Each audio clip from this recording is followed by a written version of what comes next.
sa ulo ng ating mga balita. Duterte, payag na sa limitadong face-to-face classes. Tatlong wanted sa kasong attempted homicide, arestado sa Palawan. Bagong gusali ng Provincial Agriculture Office sa Marinduque, pinasinayaan. COVID-19 update sa probinsya. Alamin. 6 patay sa pamamaril sa loob ng universidad sa Russia. Pacquiao, mas mabuting kumandidato sa mas mataas na pwesto kaysa magboxing pa, ayon kay Mami D.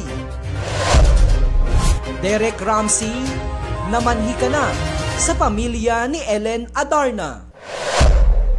Kambal sa Japan, kinilala bilang oldest living identical twins ng Guinness World Record. Update sa lagay ng panahon sa Marinduque, alamin.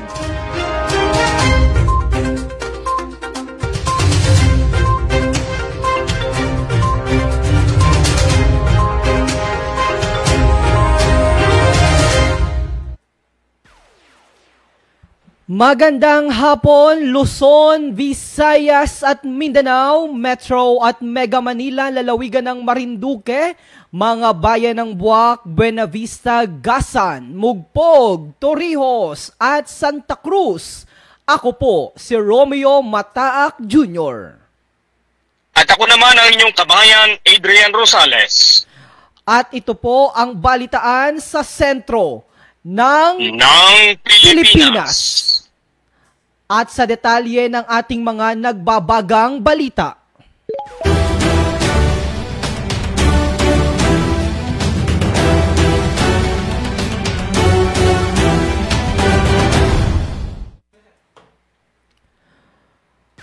Pumayag na si Pangulong Rodrigo Duterte sa pagdaraos ng limitadong face-to-face classes, ayon kay Education Secretary Leonor Briones. Tiniyak naman ni Briones na ito'y isasagawa lamang sa mga lugar na may minimal risk ng COVID-19 infection. Ang mga nasabing lugar ay tutukuyin ng Department of Health at ng Department of Education. Hindi rin araw-araw ang gagawing face-to-face classes, kundi kalahating araw lamang at every other week ito. Sa inaprubahang guidelines, ang mga kindergarten classes ay magkakaroon lamang ng 12 estudyante habang ang grade 1 to 3 classes ay papayagan ang 16 na estudyante, samantala o 16 na estudyante at ang klase ay tatagal lamang ng hanggang 3 oras. Ang mga technical vocation classes ay papayagan hanggang 20 estudyante. Titiyakin din na magkakaroon ng space for distancing. Paglilinaw pa ng kalihim, hindi pa nila tukoy kung kailan nila ito sisimulang ipatupad. Paliwanag niya, kinakailangan pa rin kasing aprubahan ng host local government unit ang pagbabalik klase ng mga estudyante sa kanilang lugar.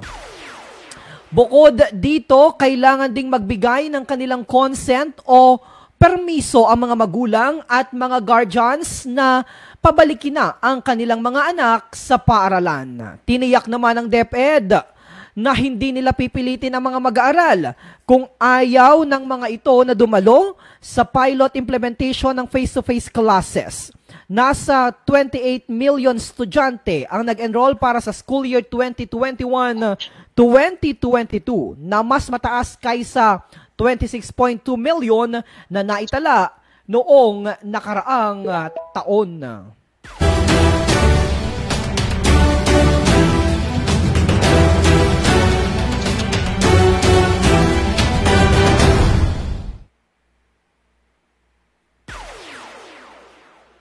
Samantala, 3 lalaking wanted sa kasong attempted homicide ang inaresto ng awtoridad sa Sitio Maasin, Barangay Ramon Magsaysay, sa bayan ng Aburlan ngayong araw ng Sabado, Setyembre 18.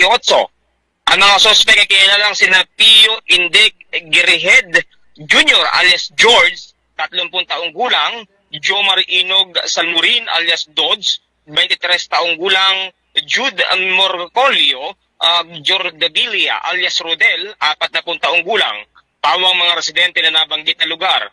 Sila ay inaresto sa bisa ng warrant na nilabas ni Judge Noraferio B. Nuno ng Municipal Trial Court ng Aburlan na may petsang July 27, 2021 at may inirekomendang piyansa na nagkakahalaga ng 36,000 bawat isa o 36,000 pesos bawat isa para sa kailang pansamantalang kalayaan. Ang tatlo ay kasalukuyang nasa pangangalaga ng Aburlan Municipal Police Station.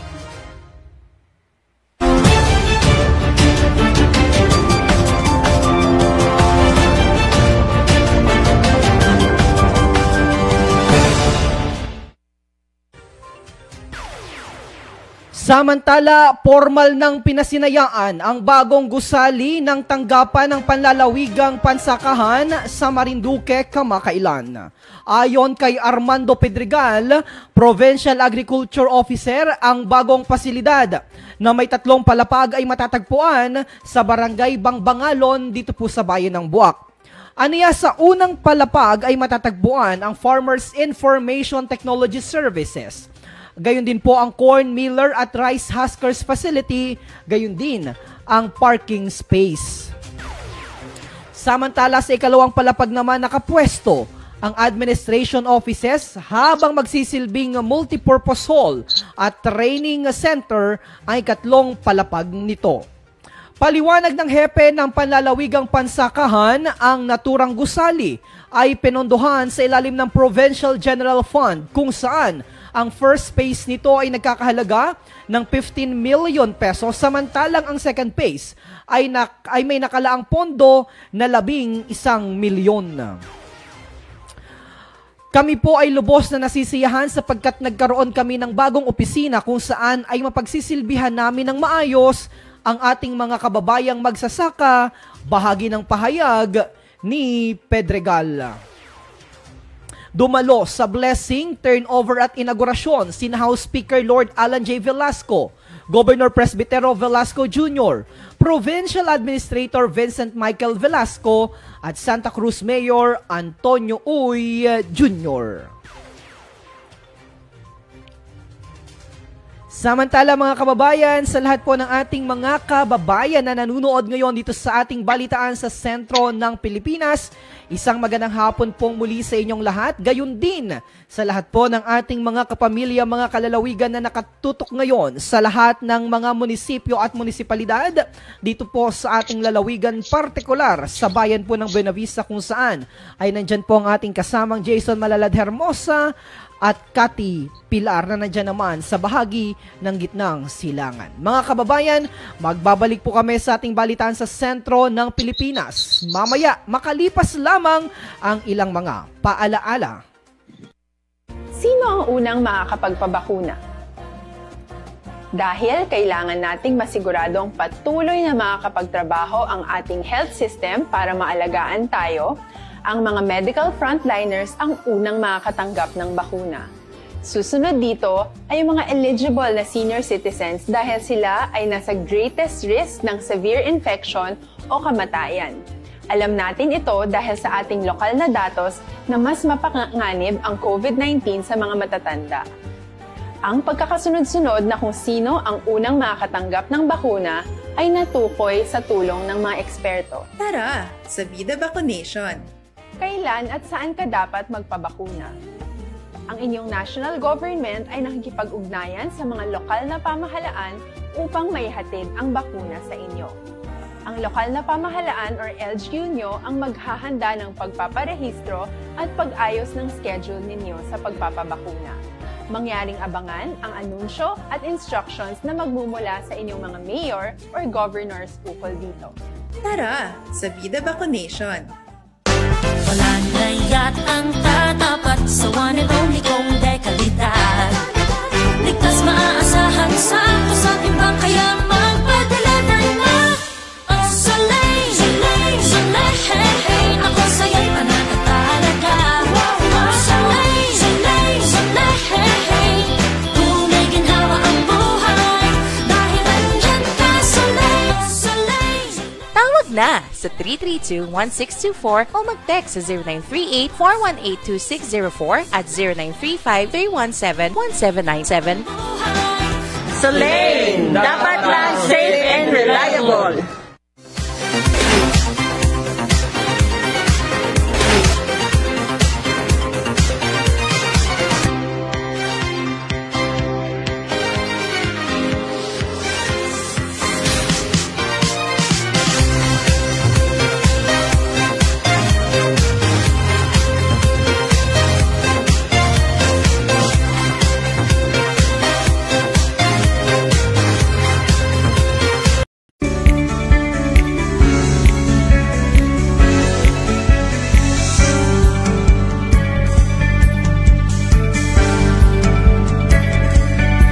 Hindi lang ang pamilya Pacquiao ang nakinabang sa tinamasa ni Manny, kundi pati din ang publiko.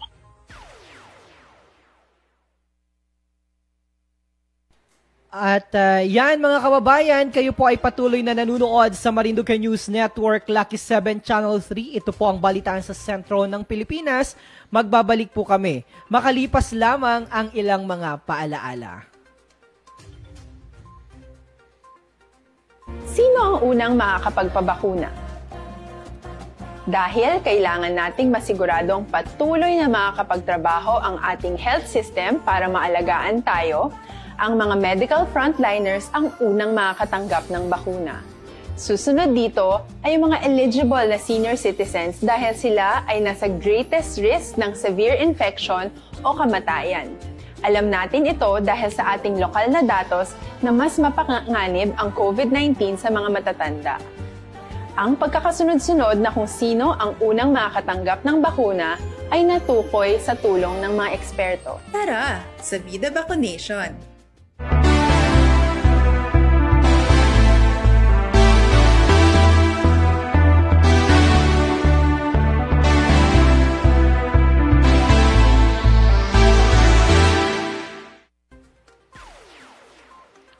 Namanhika na si Derek Ramsey sa pamilya ni Ellen Adarna. Sa kanyang Instagram account ay nagpost ito ng larawan habang kasama ang ina ng sexy actress. Kasama ng aktor ang kanyang magulang na inang si Remedios at amang si Derek Arthur.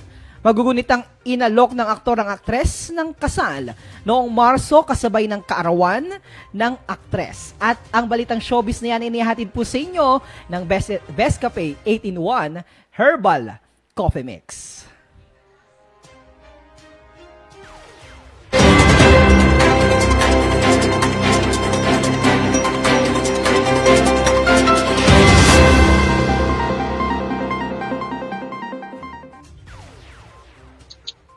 Samantala, itinanghal ng Guinness World Records ang identical twin sa Japan bilang pinakamatandang kambal na nabubuhay.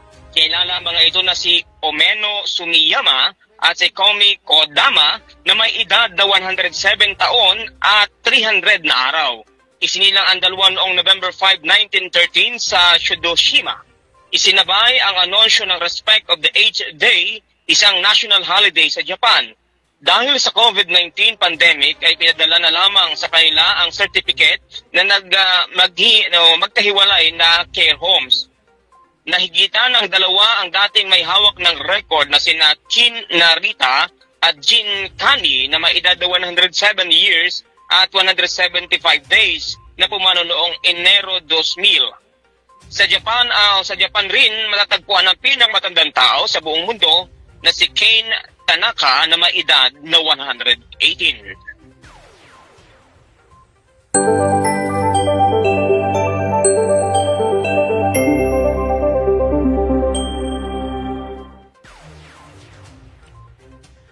Samantala, sa ating lagay ng panahon sa lalawigan, maulap na kalangitan na may kalat-kalat na mga pag-ulan at pagkulog ang mararanasan sa Oriental Mindoro, dito po sa lalawigan ng Marinduque at sa bahagi po ng Romblon.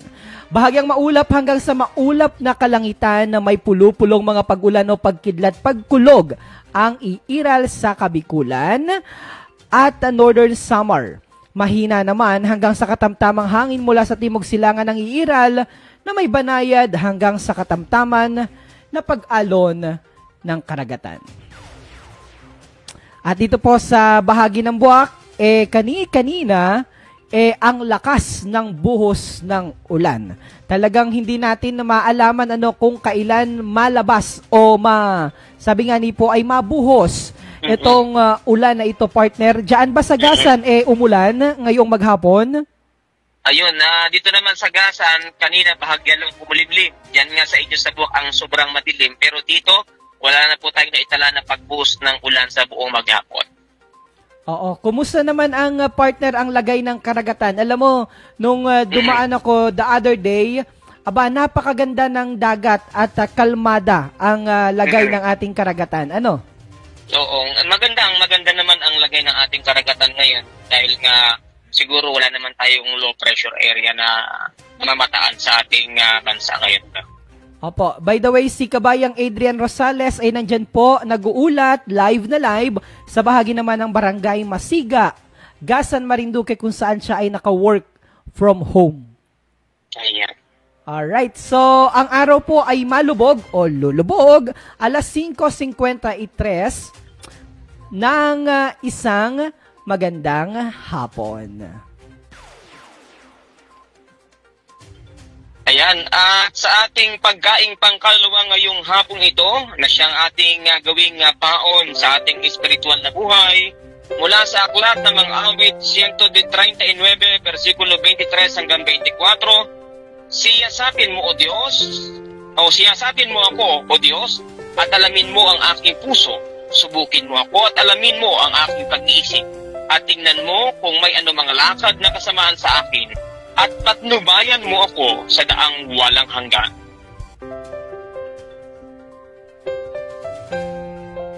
So, partner. Oo, okay. So, magandang pagbulay-bulayan ng ating mga kababayan ang nilalaman ng ating mabuting balita ngayong araw. Alright, partner, baka meron ka mga pagbati. Alam mo, medyo mahina ang internet connection natin, pero sa lahat po ng ating mga kababayan na nanunood naman sa pamamagitan po ng ating mga social media platform, immediately after this program, we will upload it sa ating pong Facebook account, gayon din po sa ating YouTube channel. Subalit, dire-diretso naman tayo na napapanood sa Lucky 7 Channel 3. Yan, at sa lahat ng ating mga kaubayan na patuloy sumusubaybay sa Lucky 7 Channel 3, panood po tayo sa mga bayan ng Gasan, Buwak at Mugpog. At doon sa mga kaubayan natin na may mga telebisyon at gustong mapanood tayo sa telebisyon, magpakabit na po kayo o kayo po ay magpa-install na ng ating pong Lucky 7 Channel 3 para mapanood po nyo regular ang ating mga programa mula alas 8 na umaga hanggang alas 5 ng hapon. Alright. Partner, batiin ko lamang ang ilan sa ating mga kababayan na katutok ngayon sa bahagi po ng Santol nandiyan. Of course, si Tita Susan Nase at si Tito Nelson Nase. Batiin na rin natin kanina, ngayon pala, dahil kahapon, partner, ito yung nagpabati. Subalit hindi natin nga ito nabati kahapon. Pero espesyal na nagdiriwang ng kanyang kaarawan si Stephen Nantes dyan sa Kawit dahil espesyal din na pa-shoutout ang ipinapaabot sa kanya ng kanyang kasintahan naman na si Robilyn Malapad. Sabi niya, happy birthday, bebe, engineer. More birthdays to come and God bless you. I love you so very much. I love you. From Robilyn Malapad. Yan, napakatamis na pagbati. Oo. Sana all. Sana all may jowa, ano? Yan. So, alright, partner. Oo. Binabati ko rin ng happy birthday ang aming presidente at CEO ng Purple Living International, si Engineer R.D. Sahir sa kanyang kaarawan. Ngayong araw, happy birthday, sir. At naway marami ka pang matulungan sa ating mga kababayang Marinduqueño. Alright, and also, a special shout out sa lahat ng ating mga kababayan na nakatutok po ngayon lamang bumalik yung ating internet connection. By the way, nanunood, good afternoon, si Shirley Nazareno Pereira, Rowena Frias, good afternoon, watching from Taguig, si Mark Ariel Ordeliano, nanunood live na live dyan sa Barangay Banugbog sa Santa Cruz, Marinduque. Stay safe, Marinduqueño, sabi ni Ariel. Gayun din si Cathy Pilar, Jason Malalad Hermosa. Paki-up daw nga ni yung ating mga comments, sir, para mabasa ko lahat. Punta ka sa social media. Yan. Nanunood si Rowena Frias, gayon din si Shirley Nazareno Pereira, si Shamhay Pastrana, Ofalsa. Pa-shoutout po sa lahat ng mga taga-Matalaba. Happy birthday kay Sir Saher. And paki-up nga please. Pa-up please. Yan. There you have it. Nanunood si Aida Ruben Lim is watching from saan ito? Kumusta po kayo? Rose Mendoza, magandang hapon sa inyo, DJ Myong at DJ Adrian. Stay safe watching from Las Piñas. Si Jerheya McBride. Sana po ay mas mapaganda pa ang ospital natin dyan sa Marinduque at sana ay magkaroon ng tamang pasilidad at mga equipment. Napuputol po kayo, sabi ni Maria Esper Esplana, mahina po ang signal pero dire-diretso naman po tayo mga kapatid, mga kapamilya na sumasayang papawid sa pamamagitan naman ng Lucky 7 Channel 3. Partner. Yan, at sa lahat din po ng ating mga kababayan sa abroad na patuloy po na sumusubaybay sa ating mga programa, binabati po namin kayo at nagpapasalamat po kami sa patuloy ninyong pagtangkilik sa mga programa ng Marinduque News Network, especially ang balitaan sa sentro ng Pilipinas. That said, I would like to greet our dear friend, si Kabayang Laila Morillo Perder ng Germany, si Ate Nenet Patetico, and si Ate, sino nga ni ito ay, Minalin Palma ng bansang Hong Kong. Ayan. At si Ma'am Leia Piñaroyo, ayan, at pakatatag lang po sa pagpano ng yung mananak, condolence po. At siya na dyan ngayon sa Hong Kong. At ganoon din kay Tito Celso Mataas, dyan naman sa Maryland, USA, at sa iba pa nating mga kababayan. And also, a special greetings kay Kabayang Rowena, si Kabayang Rowena Sota Sato, dyan naman sa Japan. And of course, si Ate Nides ng Toto Noel Head and Body Relaxation. And Ate Ninay Festinta ng ating sponsor sa Smart and sa Smart and dating Sun Cellular. And ganyan din kay Ma'am Fina Brual ng Watercare. Watercare, yes. Sino pa? Si Tito Noel ng Solane. Yes, and also Ma'am Aisel, yan. Si Tita Rita, partner, pinabati natin, nag-message sa akin, Tita, kumusta ka na po at we pray for your fast recovery. Okay. And inapapunta pala ako ni Ate Aisel sa kanila dahil inapag-live ako dahil meron daw siyang abigay na pampabango at pampakintab ng sasakyan. So mamaya ay mapunta ako dyan, inatanong kung anong oras ako available. Hi Ate Aisel and si Kuya Barok, yan, ng Chang Car Wash. Ayan, at ganun din sa Uncle Bugs, and special shout out kay Bukal Lynn Angeles. Soon, this coming Saturday, meron na po at sasayang papawid na po dito sa Marinduque News Network Lucky 7 Channel 3 ang Lynn Angeles on board. At bukas na pala, araw ng Miyerkules, ang ating Action Barangay, alas 2 hanggang alas 3 po ng hapon, antabayanan po ninyo. Mga kasama dyan, ang ating Bukal din, si Bukal. Tama ba ako, partner? Oo, tama. Okay na ba yun na? Presidente. Okay na ba yun i-announce? Oo, pwede na. Bukal Butchi. Para hindi na makitanggi. Si Bukal Butchi Rosales ng Santa Cruz, ang kumakatawan naman sa sektor ng kabataan sa lalawigan. And also, every Thursday, antabayanan po ang atin namang, meron pala bukas Lynn Angeles on board, araw ng Miyerkules, sa radyo natin Santa Cruz, kung saan ay napapakinggan at napapanood din dito naman po sa Lucky 7 Channel 3 Marinduque News Network. Alright, at dito na po pasamantala nagtatapos ang atin pong ginawang balitaan sa sentro ng Pilipinas. Sa pangalan po ng aming mga kasamahan dito po sa loob ng studio. Of course, hindi po yan magiging ganyan kaganda ang lahat po ng mga napapanood ninyo dito sa MNN.